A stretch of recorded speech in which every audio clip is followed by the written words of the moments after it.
Hello बच्चों, चलिए प्रश्न को पढ़ते हैं। एक प्राथमिक अभिक्रिया की संतुलित रासायनिक समीकरण के लिए कौन से कथन लागू होते हैं? दिए गए विकल्प में क्या करना है? सही विकल्प का चुनाव करना है।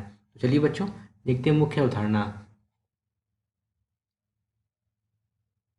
मुख्य अवधारणा देखिए जो प्रश्न में एक शब्द लिखा हुआ है, क्या लिखा है? प्राथमिक अभिक्रिया। प्राथमिक अभिक्रिया को बच्चों हिंदी में क्या बोलते हैं, इंग्लिश में बोलते हैं एलिमेंट्री रिएक्शन, या इसी को बोलते हैं एकल पद रिएक्शन। एकल पद एकल पद अभिक्रिया यानी कि ऐसी अभिक्रिया जो एक पद में संपन्न हो रही है। एक पद में संपन्न उन्हें क्या कहते हैं? एकल पद अभिक्रिया। अब देखिए इसमें होता क्या है कि प्राथमिक अभिक्रिया संतुलित रासायनिक समीकरण के लिए कौन से कथन लागू होते हैं। अब इसमें देखिए पहला विकल्प क्या लिखा हुआ? कोटि आणविकता के समान होती है। अब कोटि और आणविकता क्या, तो ये समझते देखिए हमारे पास क्या एक अभिक्रिया है, ये O2F2, ये किस में डिसोसिएट हो रहा है, यानी किस में टूट रहा है? ये टूट रहा O2 और प्लस F2 में। अगर इस अभिक्रिया के लिए हम इसकी मॉलिक्यूलरिटी यानी कि इसकी आणविकता लिखें, क्या लिखें? अगर हम इसकी आणविकता लिखें तो इसकी आणविकता कितनी होगी, यानी कि अभिकारक कितने हैं? देखिए यहाँ कितने अभिकारक? एक है, आणविकता कितनी हो गई? एक हो गई। अगर इसके लिए हम क्या लिखें? अभिक्रिया दर, क्या वेग नियतांक, सॉरी बच्चों, अभिक्रिया की दर आर बराबर, तो आर बराबर क्या होगा? आर बराबर होगा वेग नियतांक के तथा O2F2 की घात सांद्रता की घात क्या हो गई? एक हो गया।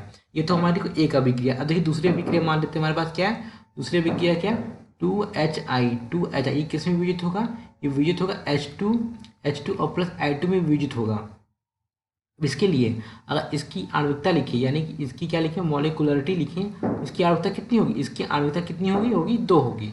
अगर इसके लिए आर लिखें, यानी कि क्या लिखें? अभिक्रिया की दर लिखें, तो आर बराबर क्या होगा? आर बराबर के HI की सांद्रता की घात क्या हो गई? 2 हो गई। बच्चों ये क्या है? इसी को क्या बोलते हैं? अभिक्रिया की कोटि। देखिए बच्चों ये जो सांद्रता की घात 2 लिखी है ना, इसके क्या बोलते हैं? इसी को बोलते हैं अभिक्रिया की कोटि। अभिक्रिया की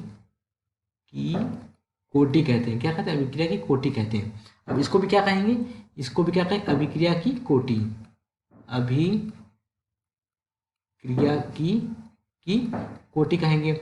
अब यहाँ पे ये समझिएगा, इसमें पहला कथन क्या दिया हुआ कि कोटि आणविकता के समान होती है। हाँ बच्चों हो रही है ना, देखिए यहाँ पे आणविकता कितनी है? एक, और यहाँ पे अभिक्रिया की कोटि कितनी? एक है। कितनी है? एक है। एक है। अब यहाँ पे देखिए इस वाले के लिए आणविकता कितनी है? 2 है, और अभिक्रिया की कोटि कितनी? 2, यानी कि क्या है? यानी कि अभिक्रिया की कोटि, अभिक्रिया की कोटि और अभिक्रिया की आणविकता क्या होती है? बराबर होती है। अभिक्रिया की कोटि बराबर किसकी होती है? अभिक्रिया की मॉलिक्यूलरिटी यानी कि अभिक्रिया की आणविकता के बराबर होती है। अभिक्रिया की आणविकता के बराबर होती है। यानी कि पहला विकल्प क्या है? पहला विकल्प हमारा सही है। कोटि आणविकता से कम होती है बच्चों, गलत है। कोटि आणविकता से अधिक तो गलत है। देखिए डी विकल्प क्या लिखा हुआ है? डी विकल्प है अभिक्रिया की आणविकता कभी शून्य नहीं हो सकती। हाँ बच्चों यह कथन हमारा क्या है? सही है। अब देखिए यहाँ पे अगर मान लेते हैं अभिक्रिया की कोटि हमारी क्या होती है? शून्य मान लेते हैं, शून्य हो जाती है, तो इसका मतलब क्या हुआ? इसका मतलब ये हुआ कि कोई अभिकारक क्या होगा? किसी उत्पाद में परिवर्तित, किसी उत्पाद में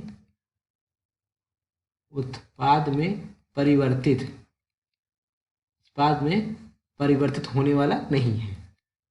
होने वाला क्या है? नहीं है। नहीं है। हमने जीरो क्या माना है? जीरो माना अभिक्रिया, क्या माना बच्चों? अभिक्रिया की कोटि। अभिक्रिया की कोटि को हमने क्या मान लिया? जीरो मान लिया है। जीरो मानने से मतलब ये हुआ कि किसी अभिकारक किसी उत्पाद में परिवर्तित, कोई अभिकारक किसी उत्पाद में परिवर्तित नहीं हो रहा, इसलिए अभिक्रिया की कोटि कभी शून्य, सॉरी बच्चों अभिक्रिया की आणविकता है ये, सॉरी बच्चों अभिक्रिया की कोटि नहीं, क्या अभिक्रिया की आणविकता है। अभिक्रिया की आणविकता यानी कि अभिक्रिया की आणविकता क्या होती है? शून्य नहीं हो सकती। दिए गए विकल्प में कौन सा विकल्प सही है बच्चों? विकल्प ए। विकल्प क्या? कोटि आणविकता के समान होती है। और विकल्प डी आणविकता, अभिक्रिया की आणविकता कभी शून्य नहीं हो सकती। दिए गए विकल्प में कौन सा विकल्प सही है? विकल्प ए और विकल्प डी। आशा करते हैं आपको समझ आया होगा। धन्यवाद।